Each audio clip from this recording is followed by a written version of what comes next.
Coming inside of the show, the one and only Adam Gillman. If you don't know Hiya, you should. Hiya. Let's Believe go. they launched like literally on the day COVID-19 became a thing. Okay. Whoa. They scaled to no VC, no investment, bootstrapped, subscription only, 100% subscription. Whoa. Went from 0 to 100 mil and beyond. I believe they've now sold a good chunk of that. And our boy Adam, methinks, went away with a very nice paycheck that he very much deserves. We must bring him inside of the show. The one and only Adam Gillman of Hiya. Get in here, Adam. Get inside this show. Hi, guys. Nice to see you. Adam. You guys could talk about me every time I enter a room. It would be amazing. Hey, we could try. Are so down for that, Adam. We're down. We're so down for that always. We appreciate you making the time to join us. Welcome to the show, Adam. Thank you. Thank you for having me. Adam, you have got to give us a little lore on creating Hiya. There's a number of things that stand out to me. Of course, I've got a bunch of kids, and so it just stands out to me because it's kids, supplements, vitamins, etc. But I find it wild. The option is you get to the website, you can subscribe. Like that's what you can do. Like this is like crazy for me. And obviously you guys have done it so well and scaled this thing up and now had a very nice interested party who came along as well. Tell us about getting this thing off the ground, Adam. Yeah, so it was very much a business born out of personal need. My co-founder, my co-founder Darren and I both had children or still have children. His were a little bit older than mine at the time. And we just were not happy with the options that existed on the market as it relates to supplementation. And most people that have kids struggle with certain things that their kid does not eat. So ipso facto, they don't get all of the sustenance that they need from the food that they eat. True. And supplementation is an important means to fill those gaps. And when we looked at what was on the market, it was not clean label, filled with a lot of junk, primarily gummy as a form factor, which oftentimes meant a lot of sugar as well. We're big believers that there has been a sugar crisis in this country. We're a lot further along today than we were back in 2018, 19, when we first thought of the business and ultimately launched in 2020. In terms of parents are a lot more conscious of sugar intake with their children. Adults are a lot more conscious of sugar intake in general. But at the time, it was still relatively early. So we got to work, developed the formulation on our own with a team of advisors, doctors, food scientists, things of that sort. Took us about a year to ultimately make a product that we were proud to put onto the market.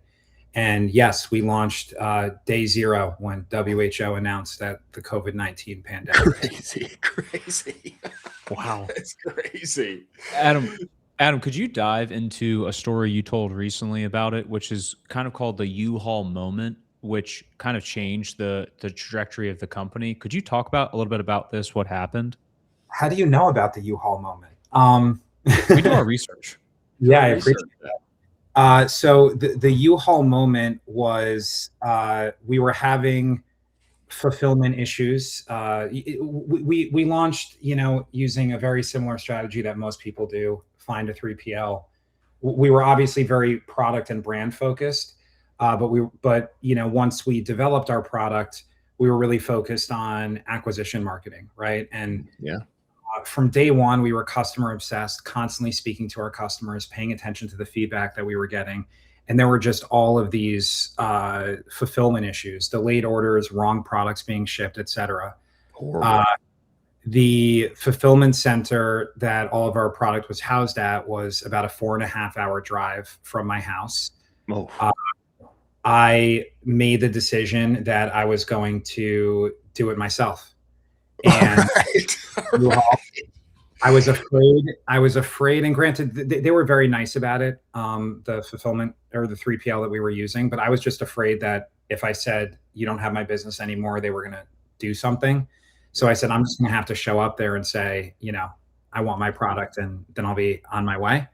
Um, they helped me load up the truck. Took a very long time. Drove it back. Was up till 1 in the morning unloading it back in a very small warehouse rented a few days, and then we in-housed all of our fulfillment and logistics, which unlocked a lot of other creative retention tactics and learnings along the way. But that was the U-Haul moment. Wow. That is it's a bold move. It's a It's scary bold. move. Yeah. I have done this once before, and it was Yeah. a nightmare. It was a nightmare. Yeah. Our stuff was like scattered everywhere. I mean, it took us days, but like if you feel like your business is hanging in the balance and hey, we got to make a dramatic move here, then you gotta do it. Tell me about like unlocking, more retention, tactics and such. I say this because I'm not aware of too many like 100% like you can subscribe. That's how you get this thing. Yeah. One-off order test, not going to do it. You need to subscribe. I mean, tell me about this piece, Adam. Yeah, well, I think subscription businesses only work if it is a product that is truly logical to be delivered on a subscription cadence, right? A lot of people try to force it, and in those instances, it doesn't work.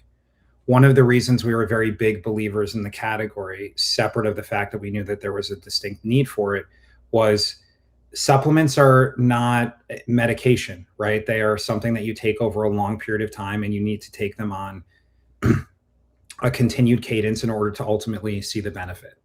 For that reason, we insisted upon subscription only because we wanted people to get the benefit of the product. And you don't get the benefit of the product if you're not taking it every day continually.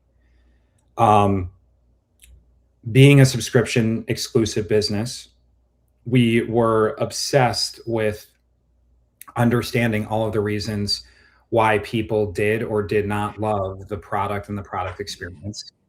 And we were able to unlock those learnings to really improve our retention curve to be truly best in class.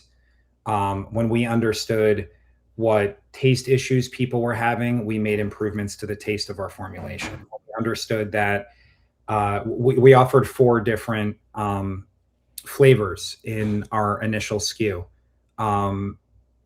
And we learned that a lot of kids liked some of the flavors but didn't like others.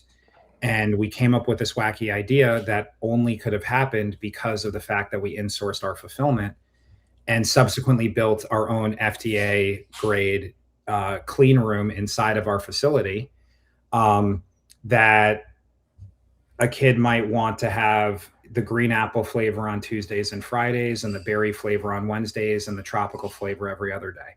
So parents could effectively do complete customization of the package, and we would fulfill that. It added a little bit to our fulfillment costs, right? But you get somebody to stay for 1 additional month and it more than pays for itself. And those were like the tactics that we can employ that allowed us to outcompete Bayer and Unilever, which is who we were competing against. Crazy. Wow. I love that. I love that. Thank you. Yeah. I mean, you're competing against some really big boys there. You just mentioned some behemoths in the space. I mean, as D2C health brands kind of start to scale up, where do they lose the plot as they start to scale, where you were able to maintain the plot and take on these big boys and honestly beat them? I think it's very important to have a mission and values as a brand, right? You need to really stand for something. And I think what's so amazing about the day and age we live in, and it's more so now than ever, even more so than it was 6 years ago that we launched, where there's a lot of skepticism about big everything. There's skepticism about big government, big food, big pharma, et cetera. And that's a huge advantage for an upstart brand. And you need to be comfortable putting yourself out there, putting your face out there. Our face was on the website. We wrote letters to all of our customers, et cetera. And then we followed through on the stuff that we said we were going to do. We made clean label products that were truly best in class. And we really helped to educate our entire community, whether they were customers or prospective customers or former customers, around all the ways in which they could have an impact on their family's health. And because we became their trusted advisor, they wanted to buy products from us when we made them because they knew that we really stood for something. Wow. Makes sense. Makes I sense. love that. Adam, oh, go ahead. Go ahead, Colin. I was just going to say, Adam, I would love to talk about this exit because it's been reported that you exited for around $260 million, but you're still running it. If you can correct me if I'm wrong on that. Can you talk me through that and why you're not on a boat in Greece right now, just chilling? I mean, I'd love to hear from you. Maybe he is. Maybe this is, No, I'm still I'm working harder than I ever have been. So we didn't sell 100% of the company. We sold a majority stake. And what was most important to us was for the brand to reach its full potential, which we want to have Hiya as an option on a global scale and something that everybody can get access to. So we remain entirely focused on that mission, and we still have a very long way to go. I'm not motivated terribly by money. There were a few things that I bought after the sale, but for the most part, my life hasn't changed at all. I'm still just focused on being the best person I can be and building the best company that I can. Love that. Dig that. Adam, two things come to mind when I think about this. Now, number one is form factor, which you have hit on. Different than a gummy, not a gummy. Like that's like the first thing that comes to my mind. It's like kids gummies, but also on the taste piece. I mean, as a man with children, it's like, and if my kids don't like this thing, it doesn't matter how much I try to, preach it to them. They're just gonna like not drink it. They will not take it. They'll like find a way around it. I would imagine like packaging, form factor, and taste, and your takes on that, your iterations on it had to be entirely crucial to this thing going up and to the right. Yeah. Well, we wanted a form factor that we believed in, and we loved that the form factor was something that had a lot of disparity from the other options on the market. Enemy marketing, I think, is a very powerful tool, right? And we use that to our advantage very heavily. I think that's effectively the answer to the question. As in like positioning like, hey, gummies, that's the bad guy. Here's our form factor. We are the good guy. This is going to actually deliver the goods in the way that we can promise. And then people grabbing a hold of that. And taste is not perfect, right? You can't get 100% of kids to agree on anything. Sure. We focused on, and I'm also a big believer that if you're for everybody, you're for nobody, right? So we focused on making the product as good as we possibly could. We focused on educating parents on, listen, if your kid still doesn't like it, this is where parenting comes in, right? And you got to push them. Here we go. This is where parenting comes in. I love that. I love that. And get them used to it, and have them understand that, part of taking care of your body means that you sometimes have to do things that you don't want to do. That's true. And that had a big impact on retention as well. And that was our strategy, and is still our strategy to this day. That's fascinating to me that worked. That's Adam, a really interesting thing is the fact that you're selling to the parents, but the end consumer is the child at the end of the day. But you have to really focus on building that trust with the parent so much because it is something they're giving to their kids. How do you focus on building trust with parents in 2026? And how should other brands kind of be thinking about building a trust if they're trying to sell the parents for the kids right now? Yeah. So we always said our customer is not our consumer. That's the kid space, pet space, right? It might be the elderly space, depending on if, the children are making purchase decisions for their parents at that point. And it's what I said before, be their expert advisor, deliver value that has nothing to do with selling your product, so that you are just focused on getting them the right information. And I think that's the case for every brand, even if your customer and consumer are the same. If you are focused on providing value, um, people will trust you because they should. Yeah, I The, love that. I'm looking at your website, Adam. The Marvel collab. I Home run. mean, just a bit of a flex. I mean, can we Yeah. just say like having Marvel on there, like a bit of a flex? Yeah. Like that's wild to me. Yeah, we never thought that something like that would happen, but we have partnerships with Mattel and Disney. Let's go. We're Crazy. very excited to work with us and us with them, obviously. And again, if it's another way to Oh, make health and wellness more exciting to children, we're all for Yeah. it. That's why we did it.